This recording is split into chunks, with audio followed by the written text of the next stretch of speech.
Welcome, Ellen Jaffe Jones. Hey, thanks for having me. I appreciate it. Real pleasure, real pleasure. So happy I stumbled across your channel the other day. So the first thing I want to do is tell the viewers that they got to go watch your intro video, which is phenomenal. It very succinctly puts forward so many great ideas. So first, Ellen, if you can just tell us your channel and your website and any other references. We're going to talk about your books, so anything you want to throw in right now at the get-go. Thank you, Paul. First of all, it's an honor and a pleasure to be here. And you can find me at vegcoach.com. I always say I'm the veg coach and the broccoli rep because who else is? No money in broccoli. I'm also all over Facebook. I have 7 pages that I add in there. My individual page, my Eat Vegan on $4 a Day page. All my books have their own individual pages. And YouTube, Ellen Jaffe Jones, do a lot of videos there. And Twitter, same, using my name for everything, basically. Okay, great. So the first thing I usually ask folks, Ellen, is if you could characterize for us a little bit how your parents raised you, what was their orientation towards diet, nutrition, if there was any, and fitness as well. Well, I'm the youngest in my family by a long shot. My sisters are 9 and 11 years older than me, so when I was born, they were told I was a boy. And I joke that things kind of went downhill from there, because they don't get this whole vegan thing at all. You know, black sheep, cult member, you name it. All the names you may have been called, it was there. You know, my parents did the best they could with the information they had at the time. They were depression babies. Actually, my sisters were, and my parents raised them during that time. So we grew up a block away from the best bakery in St. Louis, Missouri. And a morning without gooey butter cake was a morning without sunshine, and how any of us made it to adulthood without getting diabetes and heart disease, which happened, unfortunately, for my one sister pretty soon after. You know, it's really a miracle. So, you know, my parents had doctors telling them to smoke. Their doctors smoked because they said it was taxing. And that's just the way I grew up. I finally got my mother to stop smoking when I started traveling, and brought her back a plastic ashtray that after 4 cigarettes filled up with enough smoke to turn the insides of it black. And I would go, "Mom, those are your lungs." And she eventually did. So that Good was job. Good job. I know how hard in anybody's vocabulary. That's amazing. Okay, so what was it that kind of woke you up initially? Like you had this, let's say, you know, sad orientation, and then what was it that first kind of triggered you to start thinking about different diets?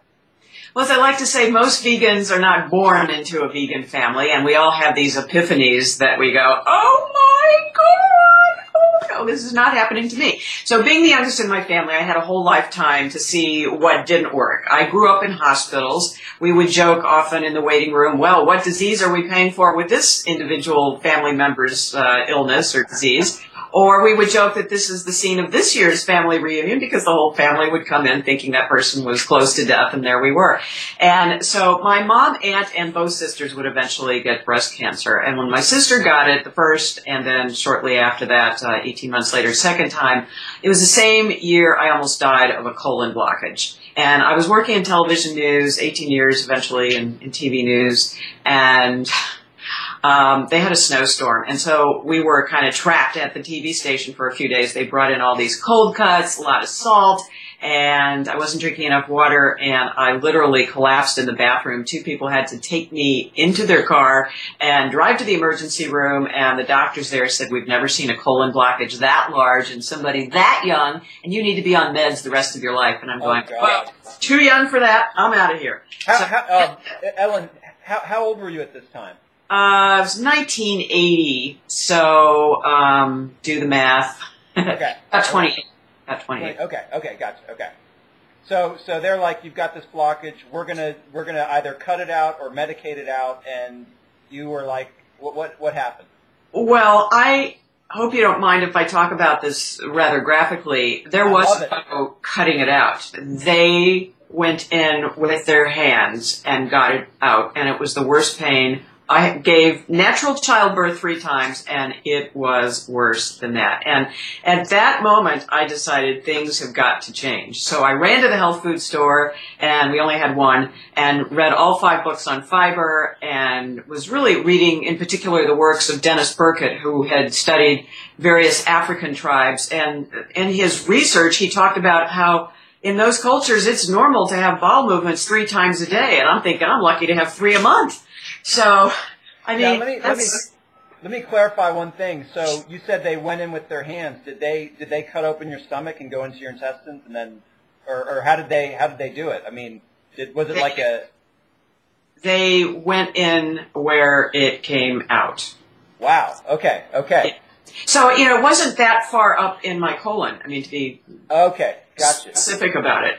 Yeah, but okay. It's just so, and I would eventually have a barium enema to diagnose some of the other issues that were going on, which really were all related to diet. If I had just totally changed to a vegan diet, I probably would have eliminated some of that. But at the time they said I had an extra foot of colon based on a lifetime of chronic constipation. And I can remember when we went out as a family to celebrate a family event, birthdays, anniversaries, whatever, we would go to the nicest restaurant which typically in St. Louis was an Italian white flour, high meat kind of way we ate. Lots of cheese, yeah. Oh, yeah, pile it on. And my friends would kind of joke about how sometimes my stomach was so large. In grade school, they would joke that I was pregnant. And, we all just thought that was funny. It was not funny. Wow, okay.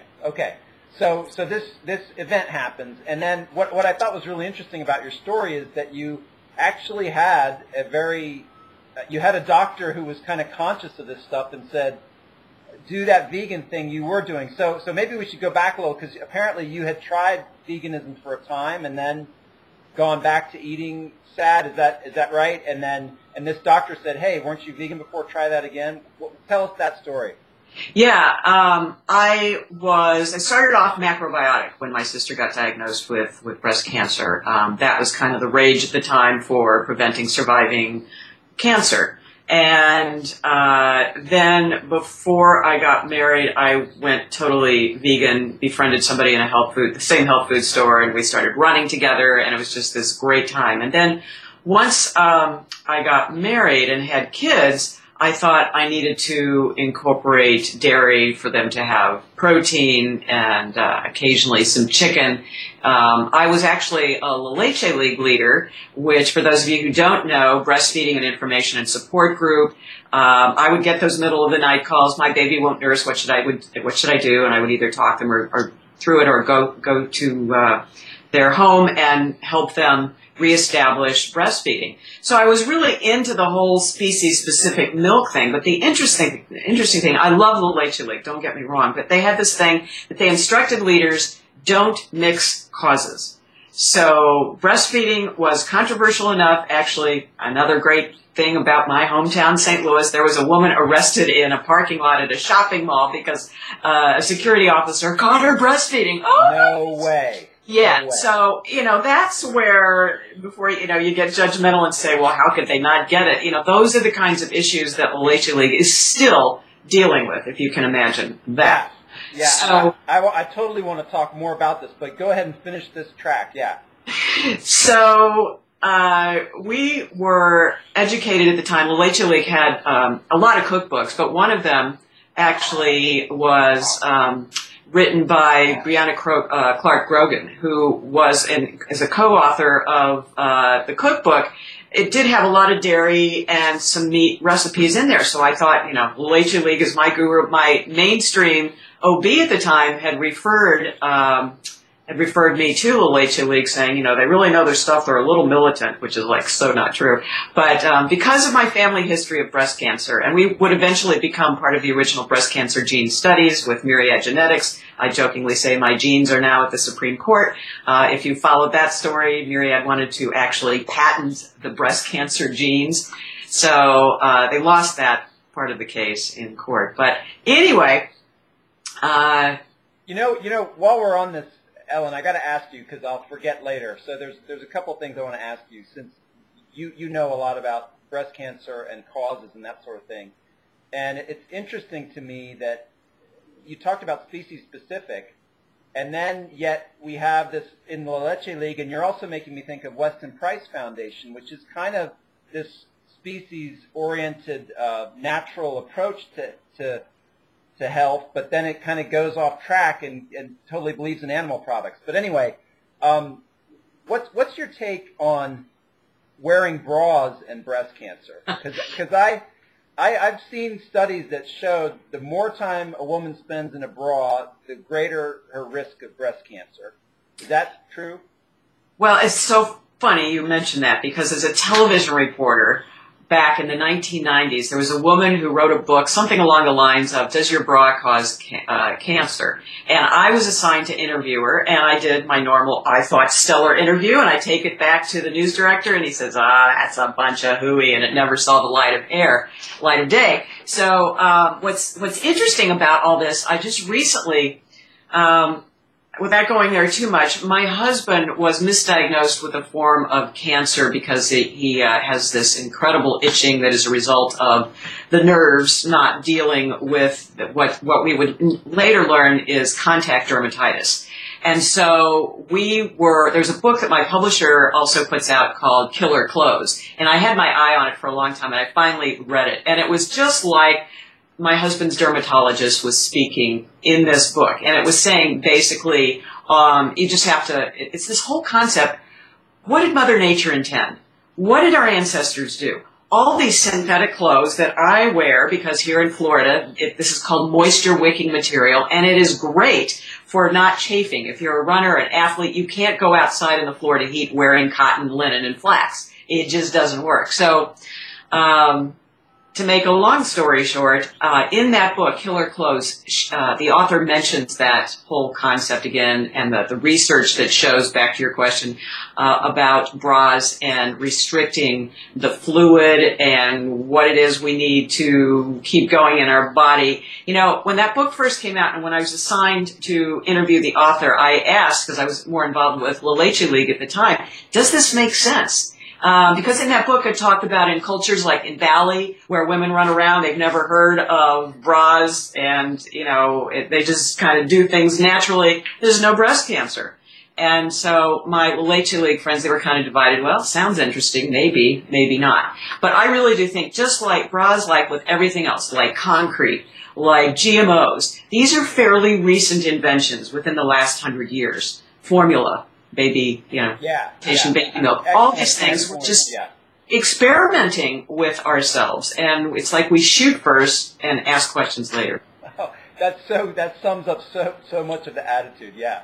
All right, so I totally got you off track, but that's it's interesting to hear you confirm that, and it kind of makes sense. It's like the more natural you get, the more healthy the body will be. So, and perhaps maybe we can fit in later too. I know you're probably now aware of Colin Campbell's work and how eating animal products relates to cancer formation and how that fits in with the breast cancer thing. There's also another issue, maybe I could hear your words on it in terms of breast cancer. Are you familiar with Dr. Ruth Heydrich? Oh, sure. She was my initial role model when I started running, and her first book had just come out after I had started running, but, you know, I didn't have anybody at that point who was female and an athlete. Yeah, she's amazing, and I've got this interview I did with her a long while back, and the quality's not that great, but the amazing anecdote she shared with me is, you know, she recovered from a breast cancer diagnosis through the McDougall approach, and then she goes to help in one of these breast cancer organizations, and she's manning the phones, and she starts telling folks, yeah, you do this diet, and you won't have breast cancer, and they throw her out of the organization. So, I mean, have you seen stuff like that? And can you tell us a little bit about these well-intentioned organizations that they're trying to do good and they're appealing to people's hearts to fund these programs which are ultimately misguided? Yeah, well, I don't want to slam them all, but I'll just tell you a couple of experiences to answer that question. First of all, I'll just go back to that model. There's no money in broccoli. There's no broccoli association, no broccoli lobby, no broccoli anything to get people to understand what the truth is about food. And that's why I say when you understand that, you have to be your own investigative reporter like I was and figure out the truth about food. So my youngest daughter was getting ready to go to the University of Southern California. They had a parent orientation that I went to, and as luck would have it, I sat next to this guy who told me that he had been the executive director of a cancer center in San Diego. And he says, I'm getting ready to write a book, and I'm going to blow the lid off how these cancer centers don't want you to get well. They are there to make money, and the only way to do that is to keep you drugged up and coming back to their programs. Wow. And he says, I'll let you know when I write the book. He says, my life's already been threatened. Well, I never heard from him again, and I have no idea if he ever wrote the book. I'm sure I would have heard about it by now. But I just thought it was really fascinating to hear it from that perspective. And, the other part of this is just that we are so looking for a magic bullet. I taught cooking classes for Physicians Committee for Responsible Medicine. They have a little spin-off nonprofit called the Cancer Project, and I did that for 6 years before my book came out. And I would just see that all the time. I had a woman, she came to my class, she was diagnosed with multiple myeloma, one of the more fatal forms of cancer, bone cancer, and she was given up for dead. And she lost in 8 months 120 pounds, never counting a calorie, loving the food. She is still posting away on Facebook 8 years later. So amazing how when you understand this model. I tried to do the cooking classes because I did them all over the Bradenton, Sarasota area where I live. I tried to get them in the hospital where she was a volunteer. Her coworkers saw that she had made this incredible recovery, and they took one look at the book and saw that there was no meat and dairy and said, the dietitians have kicked it out. So in my next life, I'll either be a registered dietitian or a doctor, but for now I just have to settle with being a personal trainer. And, I work with people who understand or who want to try and understand this message, because it's very frustrating. I think, after a while I just felt like I was banging my head against the wall and trying to make inroads into the more mainstream community. Ellen, that's such a great point, and that's what I love. I think that the books that you're doing are very interesting because you're really hitting these areas where parts of the community can't get through. So I really want to talk about your books. But let me go back to your personal story. So you have these family members being diagnosed with terminal illnesses, and you're witnessing all these folks going to the hospitals. So you started, and then you had this. When you got married, you went back to kind of a sad diet, to kind of thinking that was the healthiest thing for your children, and then you ran into this catastrophe with the colon. So that doctor recommended going back to vegan. So that's what you did. You went back to vegan, and could you characterize what happened to your health when you did that? Almost, as being as old as I am, a lot of stuff has happened, but that's sort of a condensed version. What actually happened was vegetarian when the kids were small, and then I went to work at Smith Barney as a financial consultant and, converted all those writing genes into numbers, and that's where I started getting the idea. I had McDougall cups under my desk, but they would serve us pizzas during our working lunch, and the only choice I got was what topping I wanted, or we would be forced to eat at Morton's Steakhouse with our clients and do these big client dinners. And it was, I was really just trying to, I was recently divorced, so I was just trying to figure out a way to make a living. And during that time, all I wanted to do was get healthy meals on the table for my kids in a hurry and at the end of a long working day. And so that's where, I started at that point morphing back to vegan.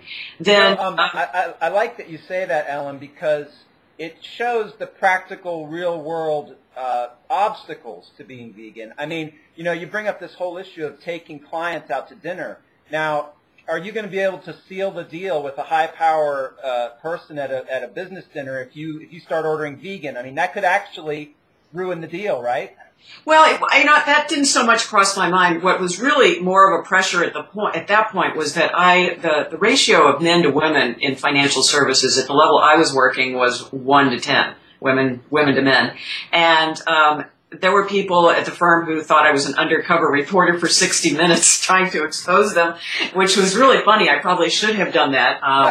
But based on what we know now, although I will tell you, I focused on socially responsible investing. So my clients who wanted to have investments that did good things for the environment, fundraising, and even having an animal screen. That was a big part of my business. They didn't want to have Procter and Gamble in their portfolio since they were testing on animals. So that kind of stuff was what I did, and I love that part of it. But I made no money at it. As Bernie Madoff so well taught us, often I would find that, my clients didn't want me charging them a wrap fee or, they already had a clear focus of what they wanted to do. So it's if you're honest in that business, I'm not, drawing a blank check here to say that, honest doesn't reward you individually, but I was actually the #1 market performer one of the years in 2001 for my clients. That's how well I did for them. I made them a lot of money, but I began to think it was inversely correlated with how much money I made for myself. I wasn't selling my elderly widows out of their high coupon muni bonds. And let me just be clear, I didn't have a choice at a lot of these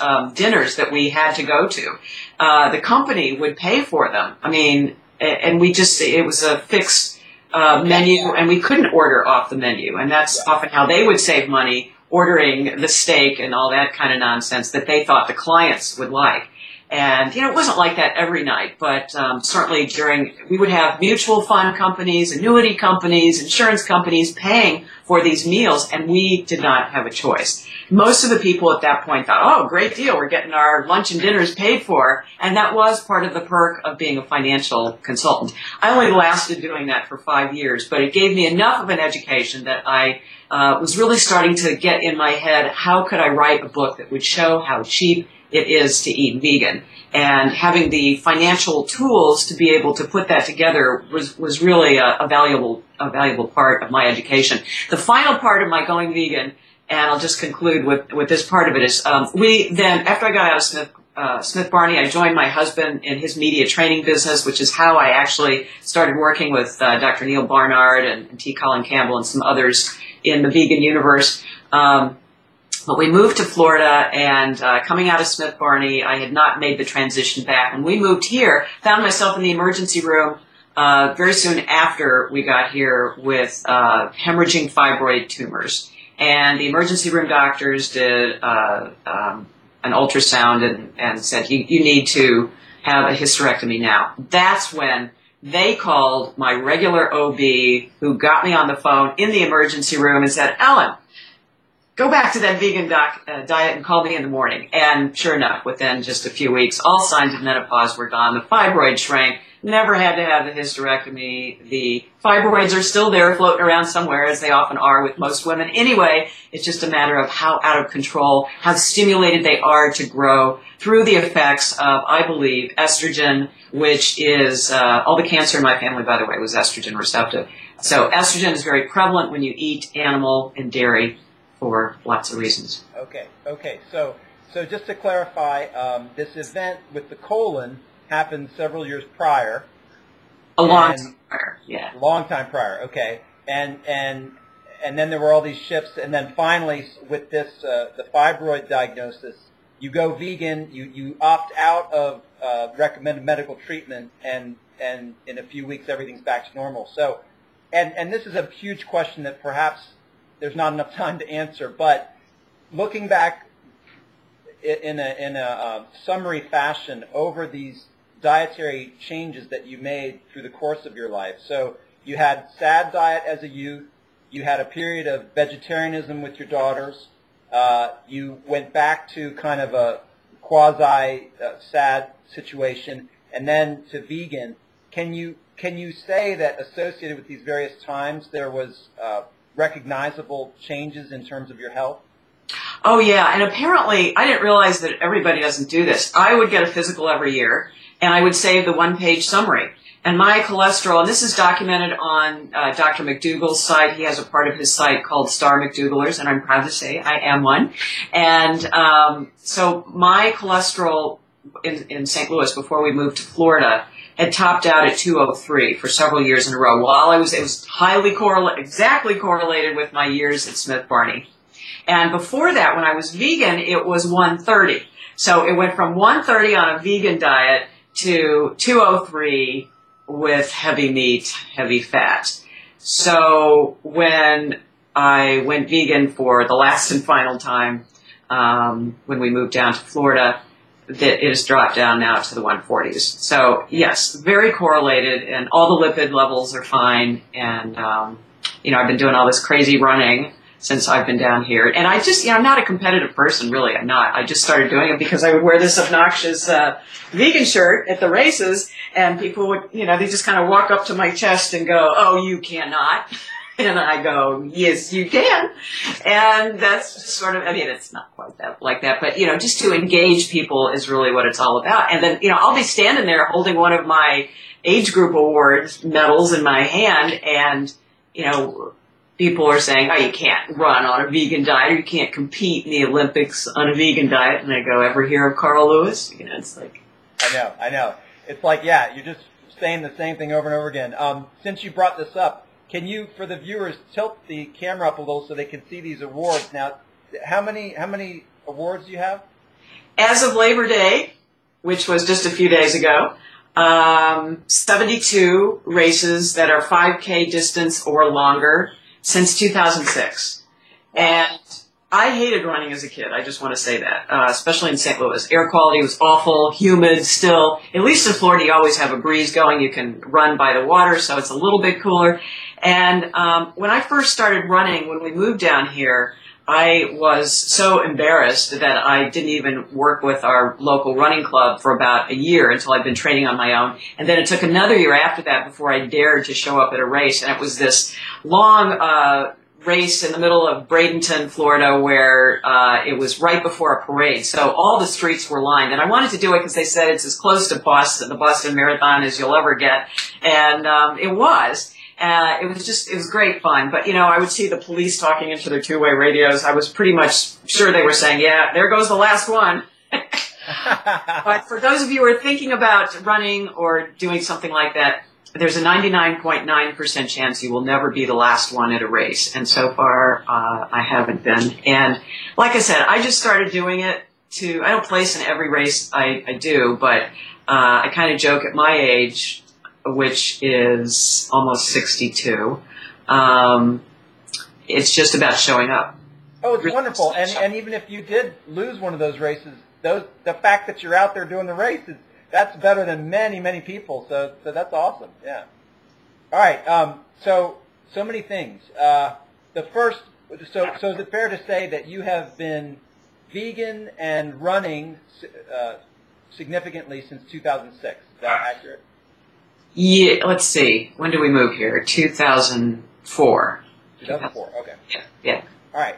Now, the first, is this your first book, the Eat Vegan on $4 a Day? Is that the... Right. Okay.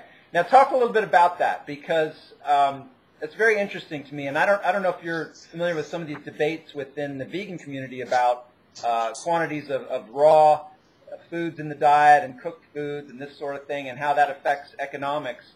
So maybe you could first say how easy you found it to be vegan on $4 a day, and then talk a little bit about what makes up a diet that achieves that kind of economy.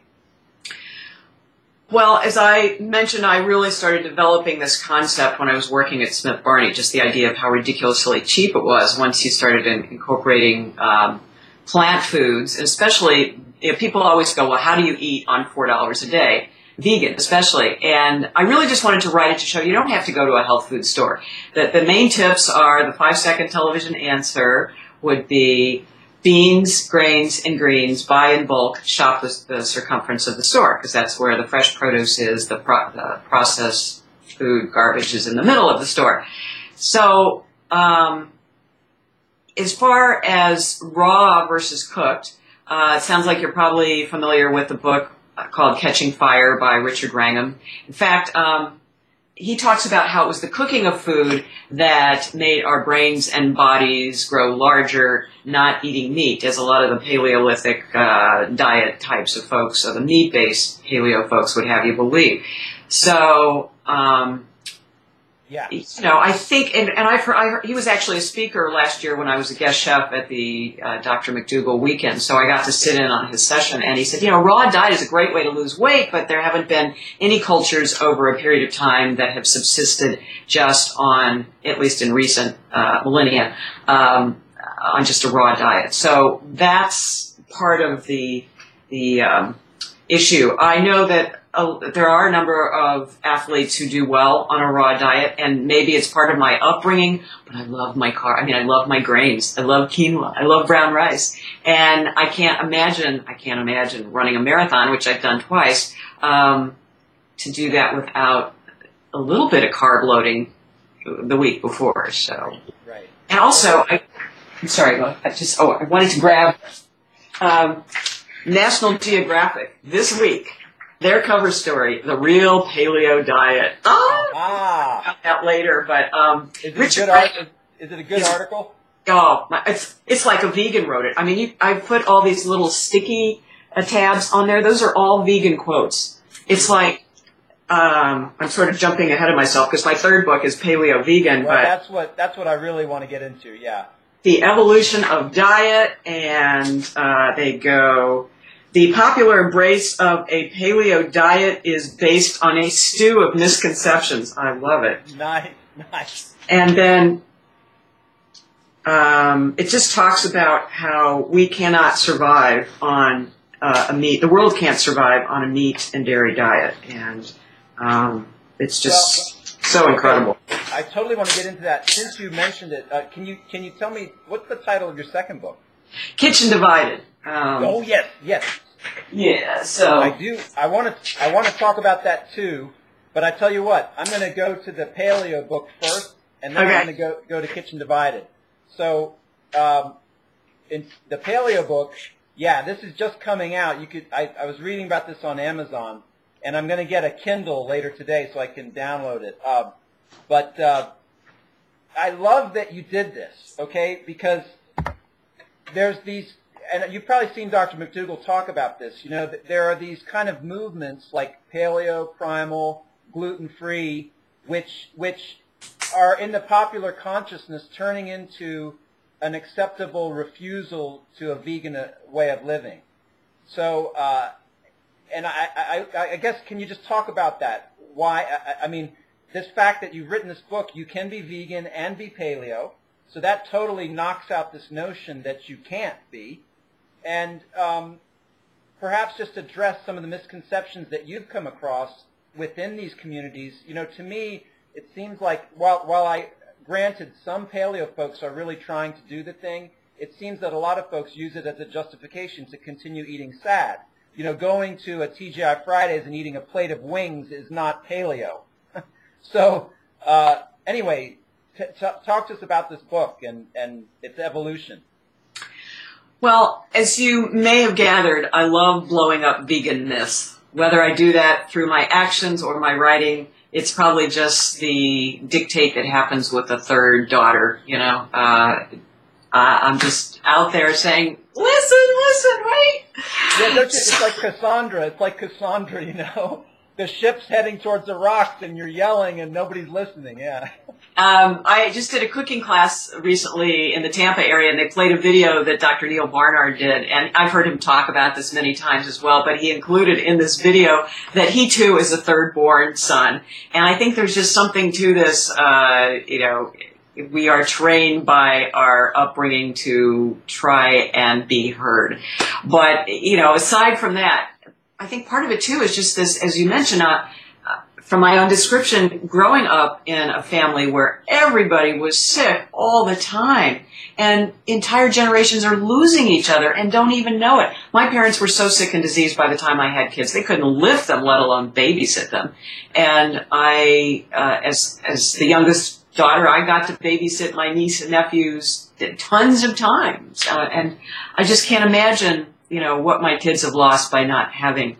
And so many generations have lost each other and just don't even know it. But Paleo-Vegan really came about because as a runner myself, and being a personal trainer and running coach, I was starting to hear about 5 years ago people picking up on this paleo thing, and I was reading about it, and then I started reading some of the books in preparation for writing the book, and I'm going, this is just Atkins and the Zone diet and South Beach diet, a little cleaned up and repackaged. And I've done all those diets because, as somebody who wanted to avoid breast cancer, my goal was to keep my weight low. I didn't want to get phobic or obsessed about it, but I wanted, in a crazy, sad universe, try to figure out how do I survive at places like Smith Barney. And as I saw my weight creep up at Smith Barney, I really did get desperate and once again tried to do Atkins at that point because I just wanted to lose the weight.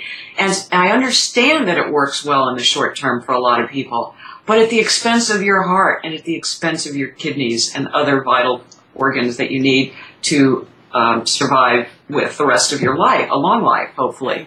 Thank you. So I came up with Paleo-Vegan just to show, what really did it was I had just finished doing a speaking gig in Orlando at their Earth Day, which is a huge, large event there. And we went to a restaurant afterwards, and some of us started ordering vegan. And the waitress goes, oh, I used to be vegan, but now I'm paleo, and I've lost so much weight. And I'm just going, ah.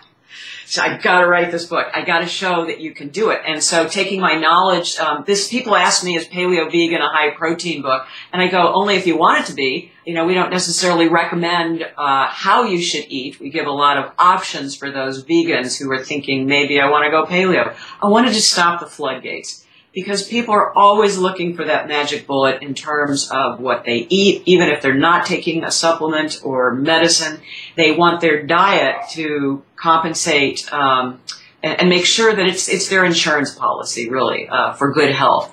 And so we wanted this to be a healthy version of paleo. And here's the thing, and I did a lot of research myself for the book, and it wasn't like, and that's the cool thing about this National Geographic article, it says practically in several places, like it was quoting me almost, either from the book or the talks that I give. But this is one that's almost identical, where I say, it wasn't like the wild boar or buffaloes were running through our backyard 3 times a day. It wasn't like we were able to catch them successfully with these little tiny arrowheads. And in my slideshows that I take around the country, I show pictures of some of these primitive tools. You couldn't bring down these animals with a great deal of success, even if you wanted to.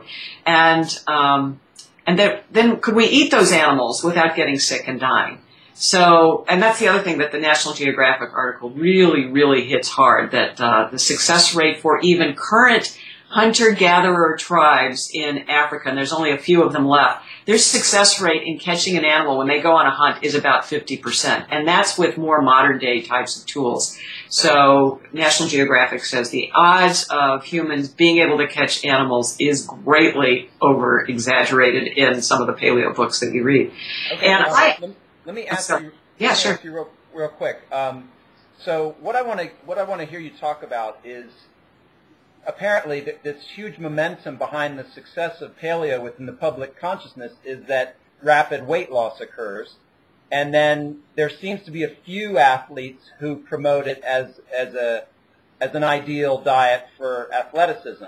Now, I imagine when you wrote this, you experimented and you applied this to yourself. I would guess now that you're eating more grains again than you were while you were doing that, right? So can you tell us what happened when you applied these principles in terms of your energy levels? Because this notion of ketosis as a suitable state for metabolism, I think, is misguided, and I think it's bullshit if you'll allow that. So can you tell me what happened to you personally when you went into this, when ketosis occurred and you were, anyway, go ahead. You get the idea. Yeah. High as a kite. Really hyper for me. And I felt like I could do maybe short bursts, but don't make me run anything long. I mean, if I ran longer than 3 miles, I just felt like everything was laboring. And on a more balanced vegan diet, mixing it all up with among the 4 vegan food groups, there are times where I just felt like, 26 miles in a marathon, I could keep going. the one thing a vegan diet doesn't cure is flat feet. So, and running 26 miles on concrete, probably not something I'm going to keep doing. But, I want to say to these, and I have read a number of the meat-based paleo books, even one for athletes. And, like them all, they may do the job in the short run, although I would always encourage people to get blood tests done. Blood tests never lie. So and I've heard meat-based paleo folks say, oh, my blood levels are fine. I just want to say, let me see you back at my age. Where are you going to be at 60 if you keep this up? And, there's this description of people's health as being healthy on the outside. They look great, but not healthy on the inside. And that is really what is important. And that's why I encourage everybody to get the blood work done. There's some basic tests any primary doctor can do. And for vegans, we should be checking vitamin D and B12 and all that. I've never had an issue with B12. So great. I think you just got to do it for yourself and figure out what works. That's great. And was it, as you applied these paleo principles to your vegan diet, would you say that generally there was an increase in protein, an increase in fat, and a decrease in carbohydrate? Yeah, probably. Did I notice any change? Not so much. And probably because I kept quinoa as a seed in the diet, and wild rice also is allowed on the meat-based paleo books.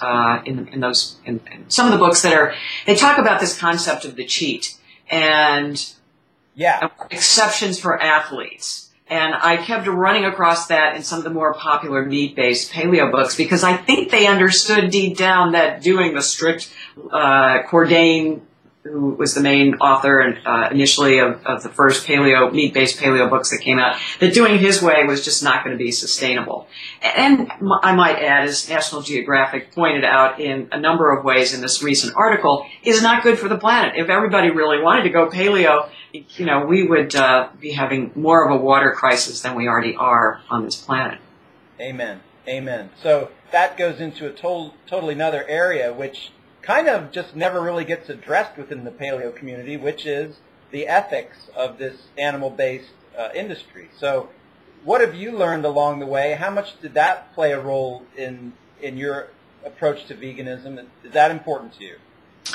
Well, sure. And, I would ask on my travels, I would invariably end up sitting next to somebody who was doing meat-based paleo or at least had tried it. And I would go, well, what do you do for your cheat? And they would go like, well, alcohol or ice cream. And it's like, for vegans, you want to do a cheat 20% of the time of beans and grains. I think that's a better choice. I think that's okay.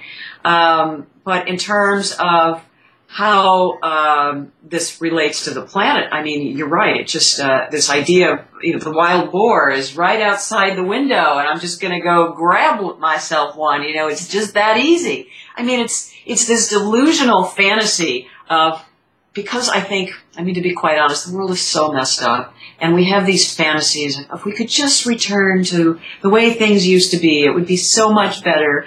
Mother Nature will provide for all. But I belong to a CSA, a community-supported agriculture farm, which if you go on, it's one of the many tips, and I have an Eat Vegan on $4 a day. But if you go on this website called localharvest.org, you can find a CSA or any kind of local farm near you. And our farm provided free-range eggs, and then they got buffalo for a while as the paleo fad started becoming popular. At that point, I was traveling too much, so I stopped going there anyway. And then they had a pig roast at the end of the season one year. It's like, I'm out of here. But, this fantasy that we can reconnect with our genetic code, however that is supposed to play out. And Richard Wrangham and other scientists, researchers have made the point that we are constantly evolving. Some of us have evolved to digest dairy, but not the Asians so much, not in Thailand so much, because and this correlates with the being able to capture or herd cattle and other animals. And so our digestive systems for those humans who were able to use animals in order to survive, their genes had to adapt. But in other cultures where they chose not to do that, their genes have not adapted. And Yeah, I like that point. I like that point, Ellen. And I would say, even though there were some genetic adaptations to improve the human's ability to survive on these foods, they're still not ideal. There's still enough problems with them that even those genetic adaptations have not been sophisticated enough to address the complications. Right, and some of the meat-based paleo books do allow for dairy, and you try getting a good source of dairy in this country. Again, reporter from St. Louis, home of our favorite company, Monsanto, and the development of bovine growth hormone. I mean, talk about my connecting all the dots. Any breastfeeding mother will tell you, if you try and give more milk, you produce more milk, and that's what bovine growth hormones will do, is it makes the cow produce 15% more milk, so the farmers can make 15% more profit. But what happens is you get engorged, and then you have to take antibiotics, and so these cows are given routine antibiotics, and we wonder why there is so much of a resistance to antibiotics in this country. And just as a side note, my one sister who didn't have breast cancer yet had diabetes and heart disease, a compromised immune system, goes into the hospital for routine herniated disc surgery, love that word, routine,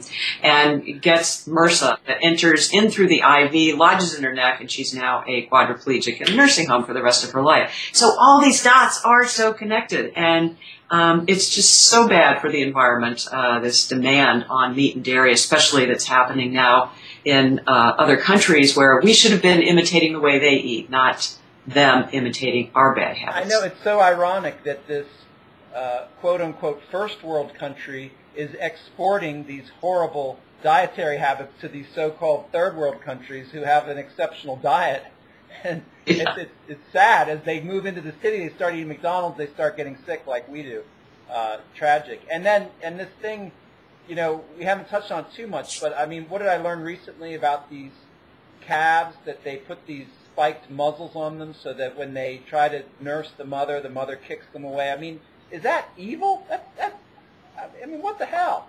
I will tell you, I posted a link to a story about the rape machines that they use to keep the females impregnated, so they're always, when they're not pregnant, they're giving milk. And I posted that on one of the local running pages because if you recall, several months ago, Time magazine had a cover story called "Butter is Great," and just a picture of butter on the cover. And every doctor I've spoken to, vegan or not, since then, just thought that was so irresponsible. So, some of my ex-running friends had posted a link to the Time magazine article, and I'm going, wait. And then I posted a link to a story, it was actually a YouTube video about the rape machines. And so, all those people we've unfriended each other, suffice it to say. And, you too. Yeah. That's a shame. That's a shame. It's like you're telling the truth, and it's just people don't want to see it. They just don't want to look at the truth. Yeah. Right. So, and this kind of nicely goes into another area, which is it's kind of your second book, and then we'll kind of go more broadly. But I love that you wrote this book because so many vegans are in relationships where the other person is not a vegan. So I guess talk a little bit about writing that book, and I think you yourself is your husband paleo or? Oh no, he's not paleo. He's just a Florida born and raised cracker, as they call folks who are born here in Florida. They used to joke that if you're born in Florida and your parents and grandparents were born in Florida, your family was running from something. So we were both TV investigative reporters at Miami television stations back in the 1970s, 80s. And so we have this connection that superseded my eating vegan. And as I say in Eat Vegan on $4 a Day, it's more important to have somebody who loves and respects you than a clone at the dinner table. And if you've ever been in a bad marriage, I'm just saying, it's the only thing that we disagree on. The only thing. Other than that, life's a breeze. But that's beautiful. I think it's really important because people can think that, it'll be impossible to have a relationship if they're not the same diet as me. So I love that you include that. But yeah, go ahead. Well, he saw me go through the whole menopause thing, and he was blown away. I mean, he would be sitting there with his arm around me, and he would go, "Oh, you're flashing now, dear, aren't you?" And then when I went vegan for the last and final time, and he saw how quickly all the symptoms resolved, and especially with the hot flashes and all the signs of menopause. And I can't tell you how many women I've spoken to around my age who have said related a similar experience. If they went vegan to get rid of their menopausal symptoms, that it was just like, whoa, how many hysterectomies could we have saved in this country if you had a doctor who said, go vegan and call me in the morning? Don't you think on this issue alone, in terms of ovulation, PMS associated with ovulation, and then menopause, I mean, this Dr. Pam Popper said they're a non-issue once you become vegan. I mean, that should be like broadcast. That is huge alone. No money in broccoli. Just keep coming back to that. There's a lot of money in those magic pills and the topical creams that will cure all of your symptoms. And it's just, I hate to be sounding jaded and like a biased reporter that I am, but it can make your head explode sometimes when you realize, we're talking about women's bodies, hysterectomies, body parts. One of the probably the most controversial and watched video I've done on YouTube was, I laugh, when Angelina Jolie said she was I love that you whacking off breasts because she thought that was the way to go. I heard from her uncle after that video came out and said it was my wife that made Angie decide she was going to do this because my wife died of breast cancer, and that was Angie's aunt. So I said, I am sorry for your loss. I tried to be, really compassionate in my response, but I said, I've got 3 daughters that I breastfed, and I don't want young women out there hearing, and there's going to be way more of them hearing her message than hearing mine. But I can't imagine the sadness that, people don't even know what they're missing if they haven't had this experience, but not to have the choice. We are talking women's rights here, 101. Oh, yeah. Of course, I'm sure the first mastectomy was invented by a man, and it's really odd. Now, of course, like you said in your little intro, it's a personal choice and nobody can get inside someone else's head. But I thought it was such a shame that she made that decision because there's so many factors now that are being identified as the true sources of cancer that are probably much more relevant than any genetic orientation. And there was something else I thought about this, this is total supposition on my part, but I wonder if Angelina's a little bit not into being this sex symbol image, and I think she kind of wanted to take a knife to that. I think that might a little bit be lying behind that. She doesn't like being characterized that way, and I think this might have been a little bit. That's totally out there, I guess. But anyway, I think you were right. I think it's sad and unfortunate and unnecessary.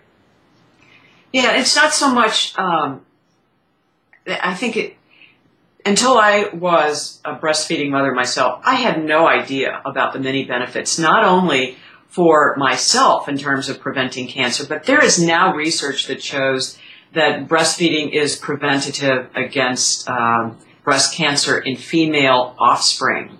How cool is Mother Nature for doing that? And how many young women would even know that or know to think about that in making these decisions? And in one of the comments on my thread about that video, a woman posted that I really just view breast removal as any kind of cosmetic surgery or having my nails done. And I'm going like, you are thinking that removing your breast is like having your nails done? I don't think so. And there's so many side effects that can happen as a result of removing your breast that you have no idea about when you actually do this. And again, because I saw my sisters and my mother go through this, it's like, I am going to do everything I can. Dr. McDougall talks about how this is really a much easier way going vegan than taking all these pills, supplements, and surgeries. And it's just so true. It's just so true. Yeah, absolutely. So this kind of verges on what I wanted to bring you into, which is the social dynamics of all this and how to navigate society, how to how to know when it's appropriate to deliver the message. This second book you wrote, I think it's kind of addressing that. You're living with people, you're interacting with people who are not knowing what you know. So how do you do it?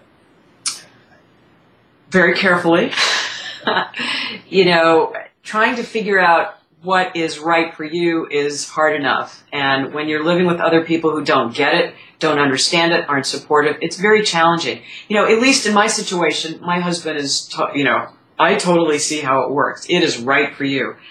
But I have run into this in my cooking classes too. For whatever reason, I'm not generalizing across the board, but I've seen it be really difficult for men, especially older men, to even entertain the idea of doing something differently than what they've done forever. And I do see people occasionally, as I described it, they get desperate on their deathbeds. If they've got this terminal diagnosis or something that looks like it might become terminal, then sometimes they're willing, like the woman in my cooking class I described earlier, who went vegan and never looked back. And really did change her life and improve her condition.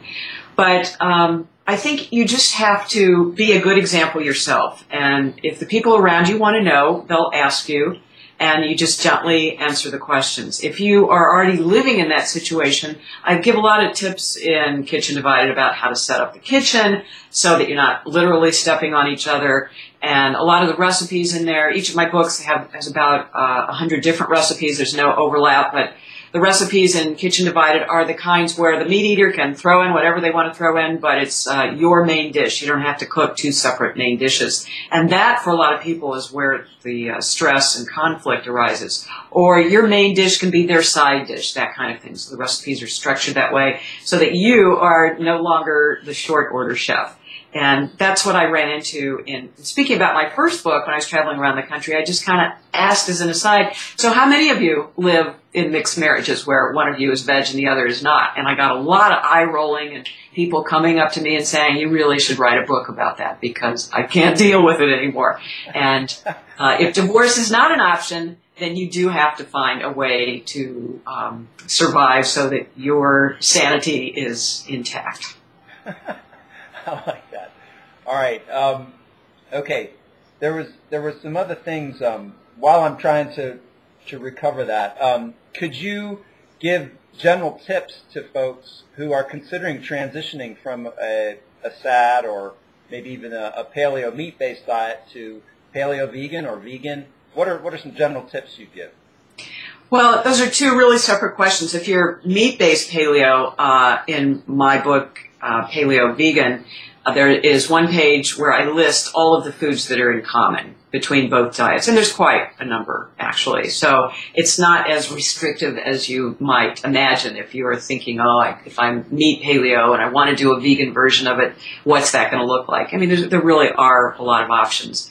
And if you are on a SAD diet and you're thinking about transitioning, some people... Dr. Barnard talks, at least when I was a cooking instructor, he talked a lot about, for some people, doing it all at once is easier, and it takes about 3 to 6 weeks to change your taste buds. If you do it gradually, sometimes you get too tempted, your food memory, your smell memory, all of that takes you back. And it's much harder to keep it up. You just have to try it and see what works best for you is really my answer to that. If you live with other people, it may not be possible to clean out the pantry and never look back.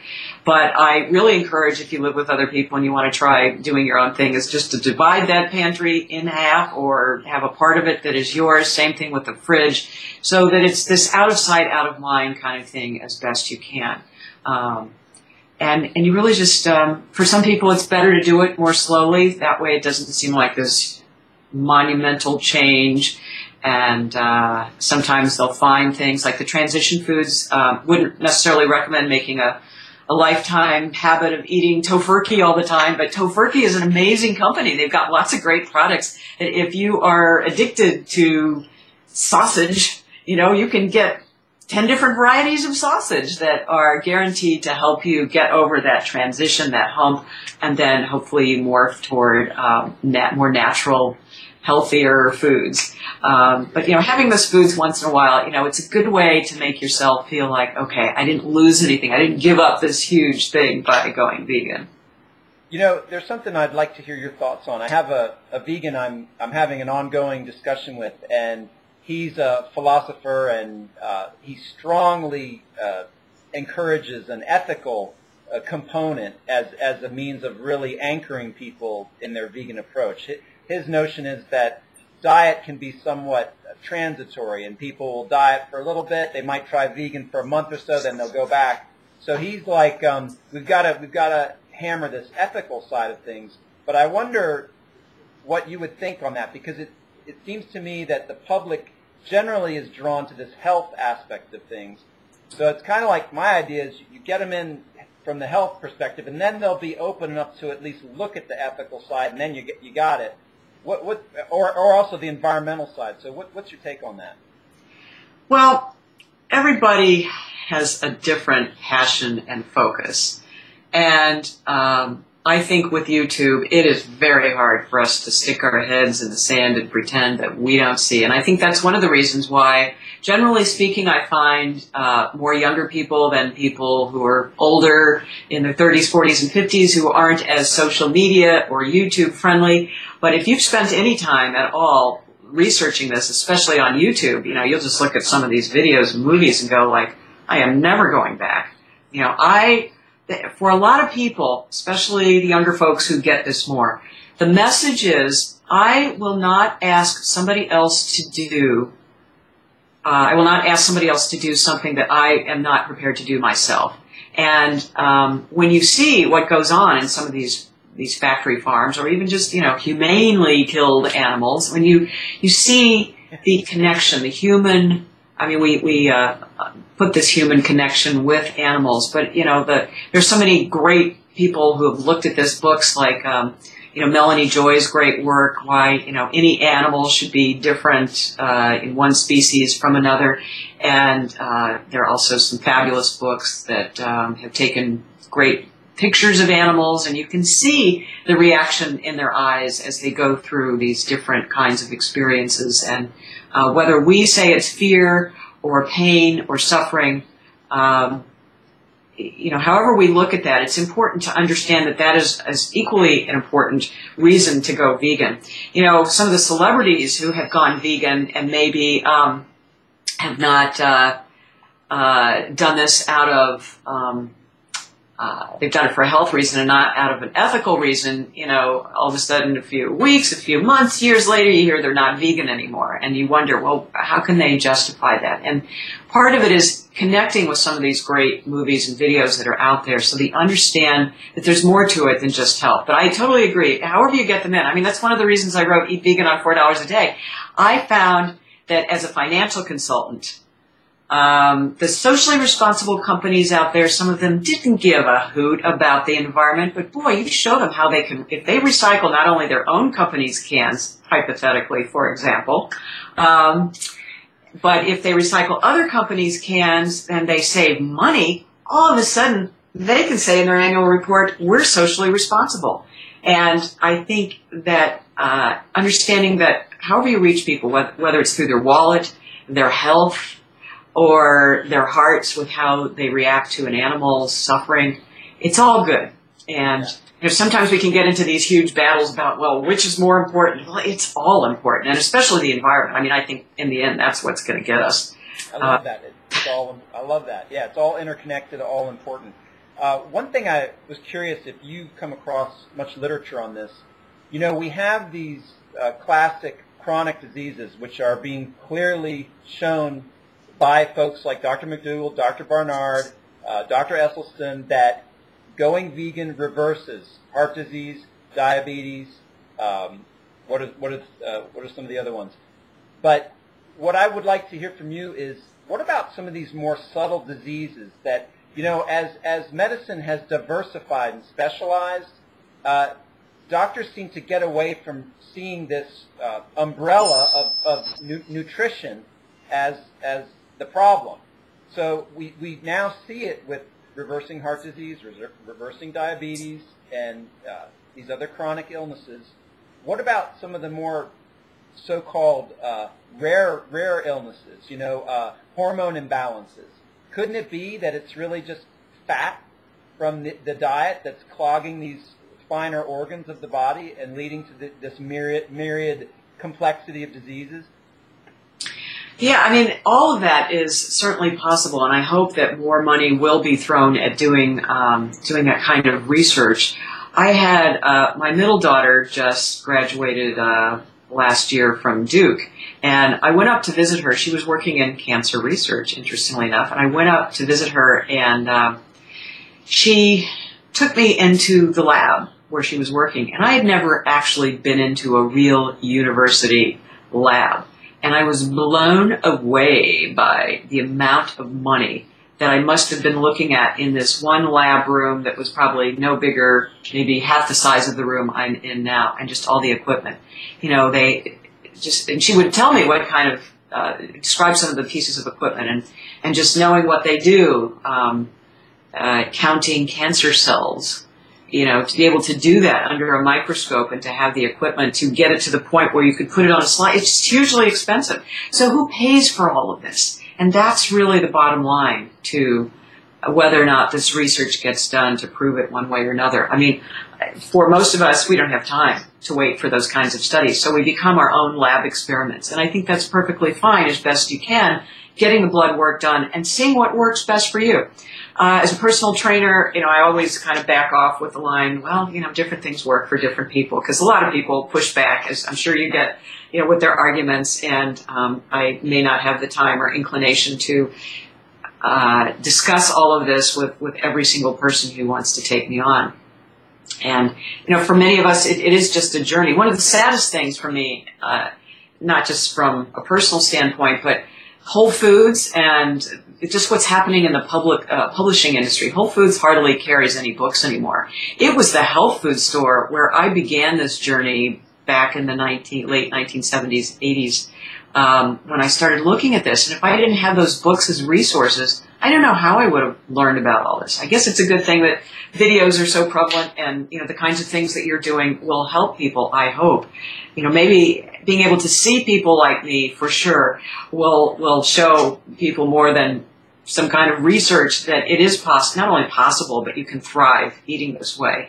And I love that point you're making, Ellen, because I remember going into health food stores in the 80s and 90s, and you'd find these books, Arnold Ehret, Mucusless Diet, and just stuff you would never find in a major league bookstore. And it is too bad that Whole Foods has kind of become this mega, alternative to the classical, mom and pop health food store.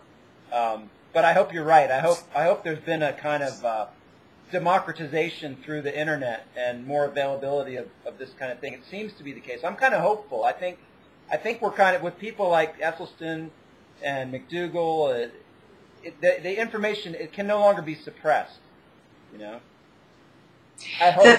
The problem I see from my perspective is, I was just having this conversation with another author this morning, is that for people who get lucky, and I say this in a nice way, but people like T. Colin Campbell and Esselstyn, they've been working at this for a very long time, but they are doctors. So people are going to listen to their message, which people should definitely, but for other authors, my publisher says his favorite book is Don't Quit Your Day Job. And he tells all of us authors to read that book, or at least subscribe to that theory. There are just, and other publishers I've spoken to are really hungry for people who are willing to do the hard job of researching and writing books. But because it's this, especially now, there's just not much money to be made doing that, really, at all. And a lot of authors, believing they have the next great American novel or cookbook, spend a lot of their own money and lose money at doing this because publishing is so upside down. Many of the publishers don't have the money they used to support authors in their work and pay for their travel. I'm really lucky that my publisher still does that for me. But in part, it's because the books sell well, and that's part of the equation. But I hear from publishers to a fair extent that they really would love to have more authors out there who are willing to do this, but most people don't quit their day jobs and can't really devote the time that it takes to doing this kind of work. Well, you're fortunate. having been a journalist, so you had so much writing experience already, and that kind of an ideal fit for writing the books you write now. But yeah, that's a shame. I mean, it sounds like you're encouraging people to keep writing books anyway. Keep trying, yeah. Absolutely. I mean, most of us do it for love, not money. And when I've been on book tour and I've had the opportunity to hear other authors, they throw in some kind of line like that. And I think you just have to keep doing what you do best and getting the word out there and showing how it can be done. Because when you understand you're up against these huge corporations that have way more money and resources than the little guys, you just have to do what you can do and try and keep hanging in there and showing it can be done. All right, I'm going to let you go, Ellen. You've given me so much of your time. I'm really appreciative. Anything else you want to add to close it up? Oh, well, I just appreciate being here, Paul, and thank you for the opportunity to share with everybody who's listening what it is we both do. And feel free to contact me on vegcoach.com. And if you have any questions. Do you do like consultations via Skype? Oh, yeah, I do it via Skype, FaceTime, and I do personal training that way, too. I mean, a lot of people who are my clients will say, oh, spare me the vegan lecture. I just want the personal training. It's like, okay, whatever. But I certainly enjoy having vegan clients because that's just one less conversation we have to have. But I do that actually on Skype and FaceTime so, people can see my workout and my form and I can see theirs, that kind of thing. But also vegan lifestyle coaching too. Some people need the extra boost it takes to get going more than just what you find in a book. Being accountable is a real big thing for a lot of folks. Mm-hmm. One last thing let me ask you before you go.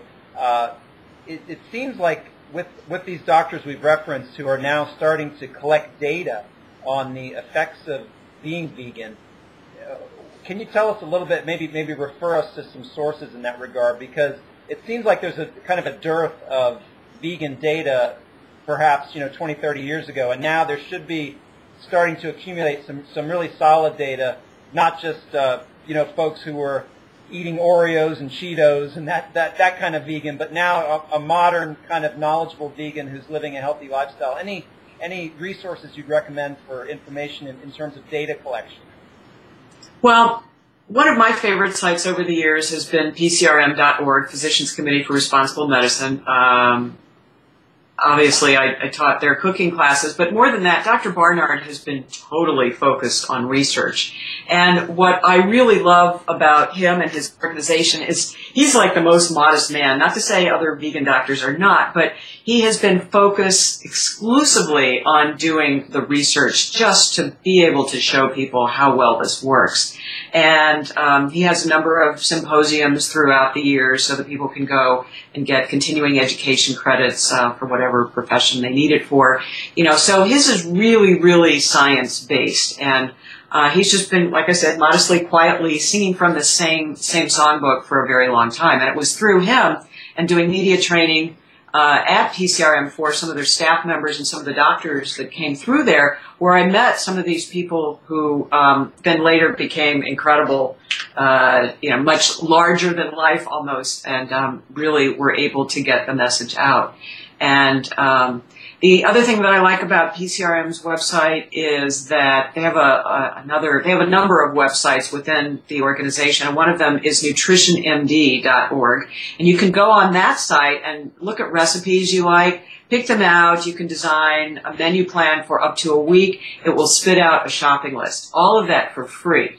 And there are some people who charge big bucks for doing that. And when I see that kind of stuff going on, I look at sites like that yes, they do fundraising and that makes them able to give it away for free, but still, it's just much more user-friendly, I think. And they also have, part of that website is all the current research to answer your question. So look to go to my preference would be look first for vegan doctors. They're the ones who are, if they're not doing the research themselves, will have some part of their website that can give you this information. And there are a lot of people running around out there saying that they are certified, and that's another sort of pet peeve of mine, is that you don't say you're certified when you just took a class and you have a certificate. And that's just kind of a fine line, but it's really important to understand that when you're certified, that means you keep going back for testing, you keep getting continuing education,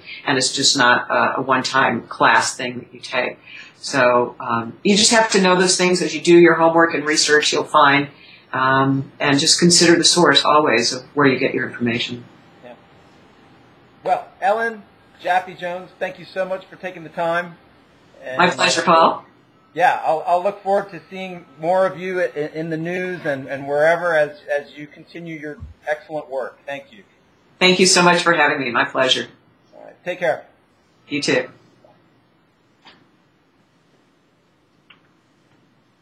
All right. So yeah, I'll just cut it there. I'll be able to edit this. So. Okay. But yeah, thanks a lot. It was a real pleasure. Oh, sure. Likewise. I hope that made some sense. With our dog was barking a little bit in the background. Oh, I never heard it. Never heard it. Okay. Yeah. But, so thank you for having me, and let me know when you've got a link. Shoot me a link, and I'll blab it all over. Yeah. Sorry, the Google Plus didn't work out. That could be me. I've got to spend some time on figuring out why. I don't know why my invitations, sometimes they go through, sometimes they don't. It's like arbitrary. I don't get it. Yeah. Well, when you get it figured out, let me know, and we'll do this again, because even just as I'd still like to know what it is. And that's one of the reasons. I mean, I think I should be doing more Google Plus stuff, because with my television background, I'd love to be doing interviews with other people and that kind of thing. But because of these glitches, you get that with a large group, and I've seen it happen in a large group setting. Like Stephanie, do you know the group Vegan Mainstream? No. Stephanie Red Cross. She used to work in financial services, like I did, but she worked in marketing. So she tries to help vegan businesses get up and going. And cool. She has done some Google chats. She's got a cookbook club that she has going. And you know what I've been thinking, and maybe you've heard of this. We should have a chain of vegan, something like a McDonald's, but a vegan thing. Nationwide. Wouldn't that be? You got this guy. Who's this guy? This chef you got with that book? What's it? Redinger? Oh, Ellen Redinger. Yeah. Yeah. It's funny you say that. On my Facebook page, I think I post this every once in a while, but an interview that was done with me in 1986. I said, my goal in life is to have, I jokingly said this to the reporter, my goal in life is to start a fast food health food chain and call it Tofu Tico. And the headline for the story becomes, reporter wants to open her own health food, fast food chain. It's like, I was just saying that as a joke.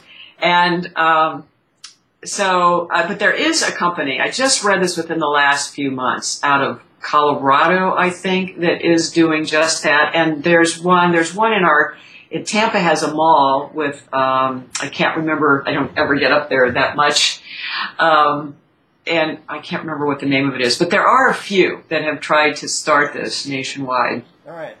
So. Yeah. Oh, yeah. And I was curious, are your daughters vegan? My oldest daughter was vegetarian for a while. She's living in London. The answer to that is no. Gotcha. But they have the information. You've given them the information, so. They do. And my youngest daughter just ran her first marathon, so I'm hopeful. I hadn't even heard the word vegan by, at the time I was their age. Not until I was 28, and I wasn't even really sure what it was at that point. So, well, they know. Yeah. You're inspiring, Ellen. Thank you so much for everything you're doing. Sure. Yeah. Thank you, Paul. Anytime. Good luck to you. All right. What's your website again before you go? It's Raw and Cooked Vegan. Okay. So I do have a website, rawandcookedvegan.com, which I don't really use much anymore. I posted a bunch of videos there, but it's a very amateurish site. My main thing is the YouTube channel, which is also very amateurish. So I need to start working on maybe marketing or something, but it's just about getting the message out and, any way possible, so. Yeah, I think it takes some serious money. I actually paid somebody for a while to produce 3 cooking videos for me. Uh-huh. I looked into doing more stuff, and it just takes money more than that, to hire a professional crew to come in and do that. And, I can edit stuff on iMovies, but it just takes a lot of time. That's the other part of it, too. So. I know. And you've got the background. You know all the ins and outs of it. So, yeah. It's kind of fun in a way because it's such a burgeoning explosion on the internet that it's like all this information, but it's a great point. I mean, you want to deliver it as powerfully as you can and have it hit as many people as you can. So So with this interview, where will it be posted initially? It'll be posted on my channel, and of course you're welcome to post it anywhere you want. You can post a Skype interview on YouTube or just on. Yeah, what I do is I have this software that I use for Skype. So this is the way I started out doing it. There's a variety of softwares that you can do this with. The one I use is called VodBurner, which I found to be the best for me. It does cost $100. It's a product made in Australia, so if you ever want support, you're only doing email because they're on the other time zone, you know. Right. But it's a pretty good software. It's a pretty good program. It lets me manipulate these things a fair amount, and I can put notes in and stuff. When I started doing the Google Hangouts, they're really nice because it records it for you. It gets downloaded directly, and people can watch it while I'm interviewing you. So when you do a Google Hangout on air, it's going live right away. So you get this kind of the spontaneity of it, where people might just jump on to watch it. And then you can also, when you do a Google Hangout, when you upload it, once it becomes part of your repertoire of videos, you can annotate it and make adjustments. It's not quite the same as this Skype version. So if you're interested in that, it's called VodBurner, and you can interview people on Skype. I can send it to you. Okay. I'll just type it down here. And the other cool thing about that is I think you got a 30-day trial, so you can if it turns out to be a pain in the neck, you can send it, get your money, I don't think you even have to pay the first 30 days. So. Okay. So, cool. Anyway. All right, Paul. Well, good luck. And thanks. Ellen. If I can help you out again, let me know. All right. Appreciate it. Take care. You too. Bye.